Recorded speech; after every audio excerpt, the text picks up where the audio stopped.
March the 3rd, Leviticus 27:14 through Numbers 1:54. If someone donates his home to the Lord and then wishes to redeem it, the priest will decide its value.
Estimate the value until the year of Jubilee, and he shall immediately give that estimated value to the Lord. And in the year of Jubilee, the field shall return to the original owner from whom it was bought.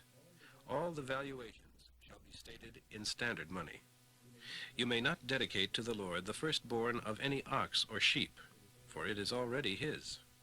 But if it is the firstborn of an animal that cannot be sacrificed because it is not on the list of those acceptable to the Lord, then the owner shall pay the priest's estimate of its worth, plus 20%. Or if the owner does not redeem it, the priest may sell it to someone else.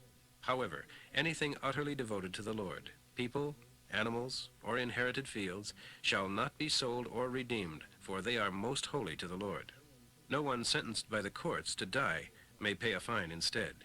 He shall surely be put to death. A tenth of the produce of the land, whether grain or fruit, is the Lord's, and is holy. If anyone wants to buy back this fruit or grain, he must add a fifth to its value. And the Lord owns every 10th animal of your herds and flocks and other domestic animals, as they pass by for counting. The 10th given to the Lord shall not be selected on the basis of whether it is good or bad, and there shall be no substitutions. For if there is any change made, then both the original and the substitution shall belong to the Lord, and may not be bought back.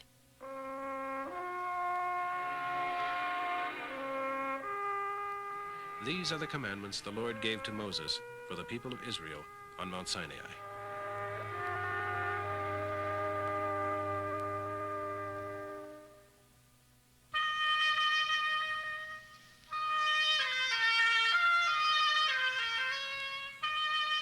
It was on the 15th day of April of the second year after the Israelis left Egypt that the Lord issued the following instructions to Moses. He was in the tabernacle at the camp of Israel on the Sinai Peninsula at the time.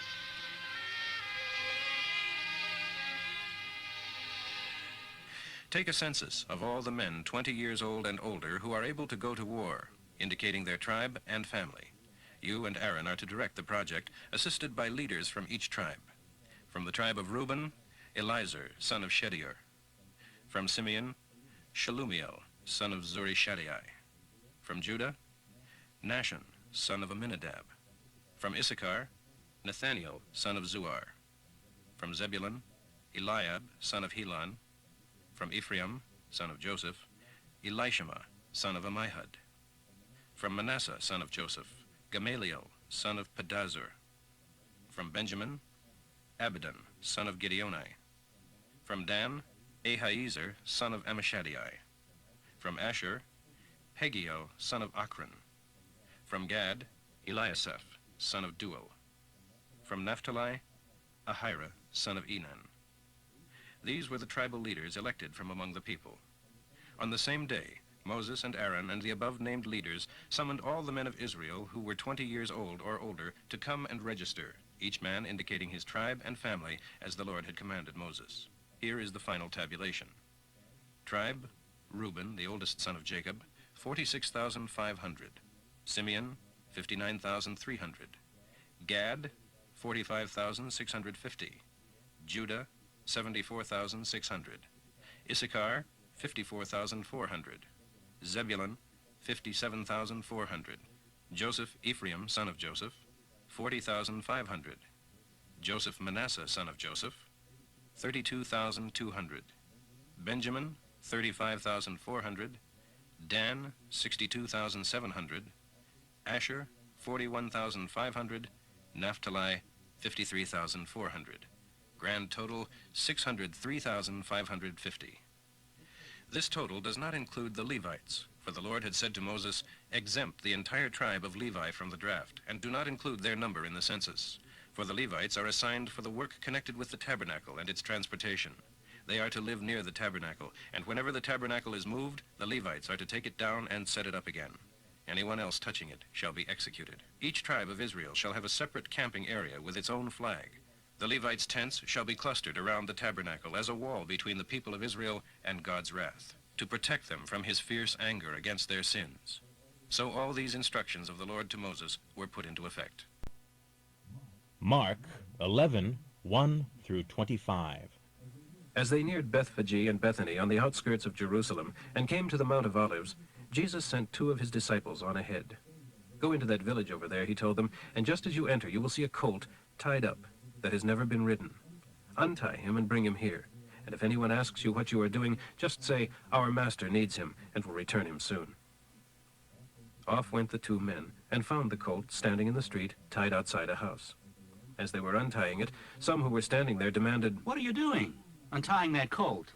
So they said what Jesus had told them to, and then the men agreed. So the colt was brought to Jesus, and the disciples threw their cloaks across its back for him to ride on. Then many in the crowd spread out their coats along the road before him, while others threw down leafy branches from the fields. He was in the center of the procession, with crowds ahead and behind, and all of them shouting, "Long live the King! Blessed is the King! Blessed is the kingdom he is bringing, the kingdom of our father David. God save the King!" And so he entered Jerusalem and went into the temple. He looked around carefully at everything, and then left, for now it was late in the afternoon, and went out to Bethany with the 12 disciples. The next morning as they left Bethany, he felt hungry. A little way off he noticed a fig tree in full leaf, so he went over to see if he could find any figs on it. But no, there were only leaves, for it was too early in the season for fruit. Then Jesus said to the tree, "You shall never bear fruit again." And the disciples heard him say it. When they arrived back to Jerusalem, he went to the temple and began to drive out the merchants and their customers, and knocked over the tables of the money changers and the stalls of those selling doves, and stopped everyone from bringing in loads of merchandise. He told them, "It is written in the scriptures, 'My temple is to be a place of prayer for all nations,' but you have turned it into a den of robbers." When the chief priests and other Jewish leaders heard what he had done, they began planning how best to get rid of him. Their problem was their fear of riots, because the people were so enthusiastic about Jesus' teaching. That evening, as usual, they left the city.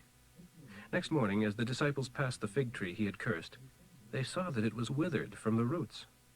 Then Peter remembered what Jesus had said to the tree on the previous day, and exclaimed, "Look, teacher, the fig tree you cursed has withered." In reply, Jesus said to the disciples, "If you only have faith in God, this is the absolute truth. You can say to this Mount of Olives, 'Rise up and fall into the Mediterranean,' and your command will be obeyed. All that's required is that you really believe and have no doubt. Listen to me. You can pray for anything, and if you believe, you have it. It's yours.